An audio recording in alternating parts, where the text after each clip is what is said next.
बिस्मिल्लाहिर्रहमानिर्रहीम। अस्सलाम वालेकुम। कैसे हो दोस्तों? मैं उम्मीद करता हूँ कि आप सब खैर आफियत से होंगे।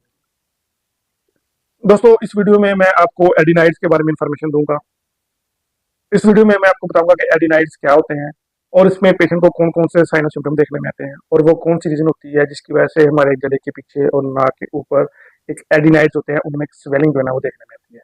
और लास्ट में मैं आपको होम्योपैथिक मेडिसिन बताऊंगा जो कि एडिनाइड्स को बहुत ही अच्छे तरीके से क्योर अप करती हैं। ये तमाम इन्फॉर्मेशन मैं आपको इस वीडियो में बताऊंगा। मेरी आप सबसे गुजारिश है कि वीडियो को एंड तक लाजमी देखें। मैं हूं डॉक्टर उमर और आपको अपने चैनल होम्योटेक में खुशामदीद कहता हूँ। ये दरअसल एक बच्चों की डिजीज है और कभी कभार ये डिजीज बड़ों में भी देखने में आती है। दोस्तों, एडिनाइड दरअसल हमारे गले के पीछे और नाक के ऊपर जो है ना एक मौजूद नरम टिश्यू का एक हिस्सा होता है। दोस्तों, ये हमारे गले के पीछे और नाक के ऊपर एक नरम टिश्यू का हिस्सा होता है जो कि हमारे लिम्फेटिक सिस्टम का एक पार्ट होता है। दोस्तों, एडिनाइड्स आपको बताने से पहले सबसे पहले मैं आपको लिम्फेटिक सिस्टम के बारे में इंफॉर्मेशन देता हूँ। दोस्तों, जो हमारा लिम्फेटिक सिस्टम होता है वो हमारे जिस्म में बैक्टीरियल इन्फेक्शन, वायरल इन्फेक्शन और फंगल इन्फेक्शन के खिलाफ फाइट करता है। दोस्तों, जब हमारा लिम्फेटिक सिस्टम किसी भी इन्फेक्शन के खिलाफ फाइट करता है, उसको जिस्म से बाहर निकाल देता है, तो अगर किसी वजह से हमारा इम्यून सिस्टम बहुत कमजोर हो, वो इस इन्फेक्शन के खिलाफ फाइट नहीं करता या करता हो तो बहुत कमजोर होता है, तो इसकी वजह से वो इस इन्फेक्शन को अपने अंदर जो है ना वो ले लेता है, जिसकी वजह से पेशेंट को एडिनाइड्स में स्वेलिंग देखने में आती है या फिर टॉन्सिलाइटिस का सिम्टम जो है ना वो देखने में आता है। नहीं दोस्तों, ये हमारे लिम्फेटिक सिस्टम का पार्ट होते हैं जिसे हम डब्ल्यूबीसी या इम्यून सिस्टम भी कहते हैं।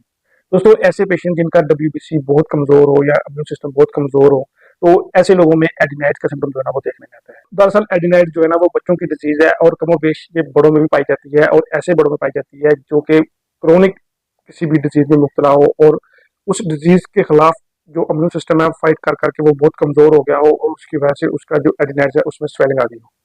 दोस्तों, जैसे ही बच्चे की उम्र 5 से 7 साल होती है तो ये एडिनाइड्स खुद खुद जो है ना वो सुखना स्टार्ट कर देते हैं।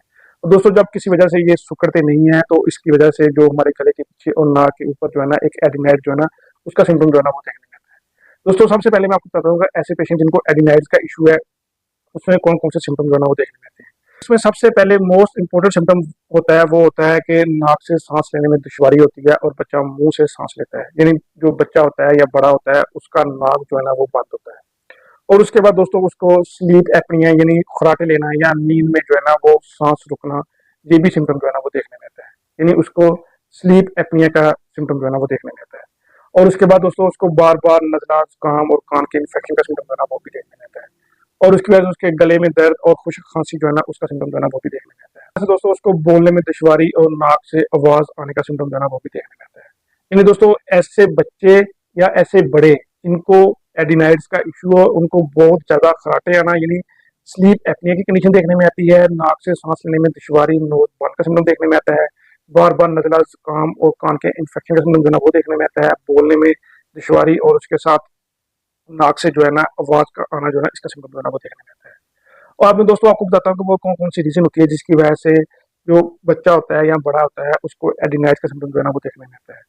दोस्तों, सबसे मोस्ट इंपॉर्टेंट रीजन होती है डब्ल्यूबीसी का लो होना। यानी दोस्तों अगर किसी वजह से उसके डब्ल्यूबीसी लो है, उसका इम्यून सिस्टम कमजोर है, तो उसको दोस्तों इम्यून सिस्टम कमजोर होने की वजह से जो पेशेंट होता है उसके एडिनाइड्स में जो है स्वेलिंग देखने में आती है।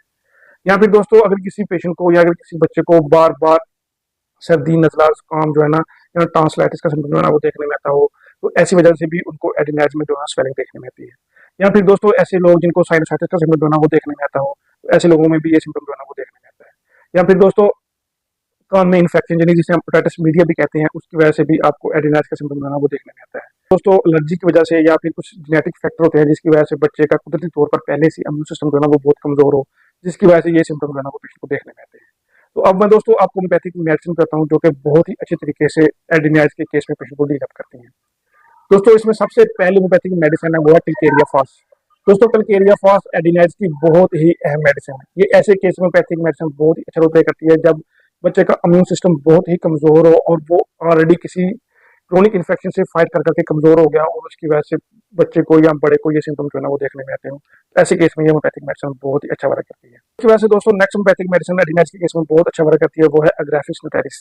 दोस्तों मैं साइड पे पिक लगा दूंगा, ये होम्योपैथिक मेडिसिन बहुत ही अच्छा वर्क करती है एडिनाइड्स के केस में जब आपके एडिनाइड्स में स्वेलिंग हो और पेशेंट को बहुत ज्यादा नाक से जो है ना सांस लेने में दुश्वारी हो और पेशेंट बच्चा मुंह से सांस लेता हो और उसके साथ बच्चे को स्लीप एपनी का इशू जो है ना वो देखने में आता हो और बच्चे का नोज जो है ना वो बार बार बच्चे को सर्दी खांसी नजला जुकाम का सिम्टम जो है ना वो देखने में आता हो, तो ऐसे केस में होम्योपैथिक मेडिसिन ग्राफिस सिंटेरिस बहुत अच्छा वर्क करती है। और उसके बाद दोस्तों नेक्स्ट होम्योपैथिक मेडिसिन बहुत ही अच्छा वर्क करती है, वो है ब्रेटा आयोडाइन। दोस्तों ब्रेटा आयोडाइन खासतौर पर बच्चों, ऐसे बच्चों में बहुत ही अच्छा असर करती है, वो बच्चे जो कि मेंटली तौर पर बहुत ज्यादा कमजोर हो। इन दोस्तों अगर किसी बच्चे को जेनेटिकली तौर पर बच्चा बहुत ज्यादा वीक हो, तो ऐसे केस में होम्योपैथिक मेडिसिन बहुत ही अच्छा वर्क करती है। दोस्तों ये 3 होम्योपैथिक मेडिसिन एडिनाइड्स के केस में बच्चों में और बड़ों में बहुत ही अच्छा वर्क करती है। दोस्तों इसके अलावा भी कुछ होम्योपैथिक मेडिसिन एडिनाइड्स के केस में असर करती हैं, जो कि एज पर सिम्टम या एज पर तशखीस जो है ना वो रिकमेंड की जाती है। दोस्तों मेरी आपसे गुजारिश है कि किसी भी मेडिसिन को किसी भी प्रैक्टिशनर के बगैर जो है ना वो इस्तेमाल ना करें। दोस्तों मैं उम्मीद करता हूँ कि आपको ये वीडियो पसंद आई होगी। मेरी आप सबसे गुजारिश है कि वीडियो को शेयर करें, चैनल को सब्सक्राइब करें और बेल आइकन लाजमी करें। दोस्तों अगर किसी की कोई क्वेरी है तो वो नीचे मेरे ईमेल के ऊपर अपनी इलामत बताकर या फिर अपनी रिपोर्ट सेंड करके अपना ट्रीटमेंट करवा सकता है। थैंक यू, अल्लाह हाफिज़।